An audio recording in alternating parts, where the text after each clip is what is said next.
channel. If you enjoy a whispered ghost story, then you have come to the right place. Make sure you wear headphones to get the full effect. Let's go ahead and get started. A great place to live. Franklin, Tennessee is a very nice town. I was about to say small town, but it's not small really. Not anymore. There are about 68,000 people living here as of 2012, and another 100,000 in the surrounding county. Most of them came from other places, which sometimes irritates the natives. But that's what happens when you have a great town. People want to live in it. The reason they move here are the typical ones: jobs, schools, housing, the usual. Then there is the intangible that draws them here, what I call the moment. It's that moment when they first come upon Franklin's town square and take in the view. They see the old Greek revival-style courthouse with its cast-iron columns and gingerbread-decorated Victorian stores and offices. Church steeples peek over the treetops, and one lone neon drugstore sign reminds viewers of an earlier time on main streets everywhere. In the center, in the middle of a greensward, the memorial statue of an unnamed Confederate soldier looks down on it all. It's that small town feeling they get, which is why I started to describe Franklin as small, when it's really not. It's just that feeling. I see it on their faces all the time, giving walking tours. It's uncanny. So, it's established. People like to live here. Guess what?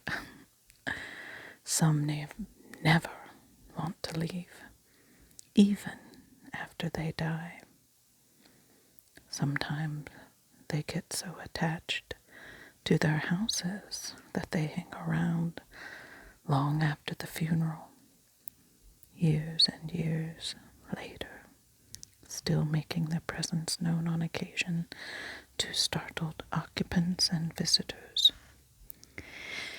In 1999, Heather and Eddie Martin purchased a lovely 1880s house at 218 3rd Avenue North from the estate of a much-loved local photographer who had used the house as his studio. The Martins' plan was to completely restore the house and use it as their offices. He was a financial planner, and she ran an art gallery and rent out another room as an office. One morning, Eddie arrived at the house, ready to begin work. He went to the front door, the only door they were using during the restoration, and discovered it was chained from the inside. Well, this was odd. As usual, the house's other two doors were also chained from the inside. They weren't using those doors because there was a lot of stuff piled in front of them. So how did the front door get chained? Eddie and Heather had no explanation for it. It was impossible and also weird. Once they completed the restoration, the Martins moved into their offices. At the same time, they rented another room in the house to a graphic designer named Pete. The Martins found an old Chamber of Commerce plaque in the basement. they learned that it had been awarded in the 1930s to a prominent Chamber of Commerce member who owned the house and who, for some reason, didn't take it when he moved. One Christmas, Eddie and Heather were addressing Christmas cards when the plaque, which they displayed on a table, flew across the room, almost hitting Heather. Next, a heavy brass fireplace screen in an unoccupied room took flight from a non-working sealed fireplace.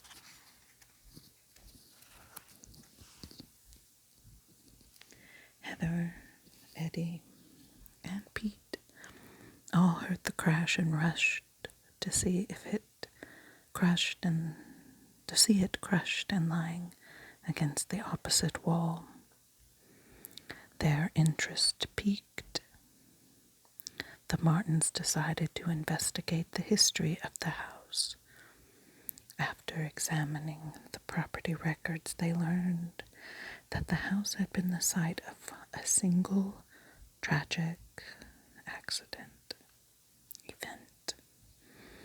For about a year in 1937 to 1938, the house was the residence of Max and Lena Beasley and their 7 children, who moved in on October 1st, 1937.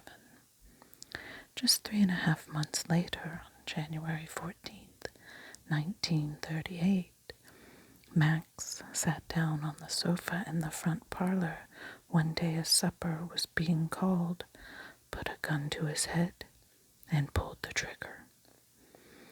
Times were tough during the Great Depression in a typical southern town, and Mr. Beasley was apparently despondent, believing he could not afford to keep the house.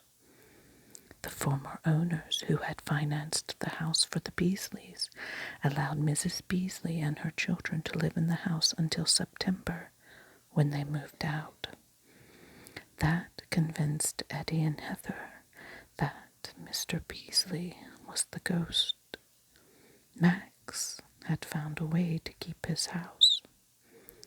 Mr. Beasley had a way of making his presence known to the Martin visitors and clients in the house. He messed with one of the ceiling fans in the center hall.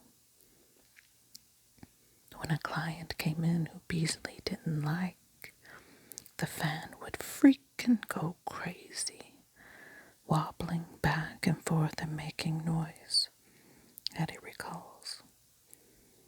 All I would have to say was, "Mr. Beasley," and it would stop. I wasn't a ghost believer, Eddie said. You start out saying, "What's going on?" But now I believe there are definitely spirits in the house. One toilet flushed on its own. An upstairs bedroom light turned on every morning at 9 a.m. One day Heather was alone in the house when she heard someone running down the upstairs hall and a door slam. Heather knew no one else was there, but she ran upstairs to check anyway. Sure enough, no one was there. There was a lot of noise upstairs always, especially when we changed anything. That always brought a lot of activity, Eddie said. In 2002, Eddie and Heather and their children moved into the house to live. That required Pete to move out. One of the movers Pete hired refused to enter the house because he said there were ghosts in the house. Ghosts? Plural? Pete knew about and actually enjoyed Mr. Beasley, but another one? Yes, the mover said. He pointed to the front room on the right. This is where Mr. Beasley is, and this," he said, pointing to the room at the left, "is where she is. In fact, a woman had died in that room. That gave Pete the creeps." The old stone-walled basement was perfect for a wine cellar, and Eddie began to install one. One day, while Eddie was home alone working on it, the slide lock on the basement door closed, locking Eddie in. Eddie waited hours for Heather to come home and unlock the door. The property is beautifully landscaped, a good deal of it put in when the photographer used the garden for photography sessions, and then added to by the Martins.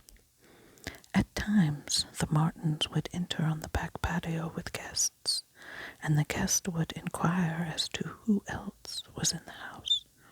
"Oh, there's no one else," they'd say. "But it looked like we saw someone through the windows." "No, there's no one there."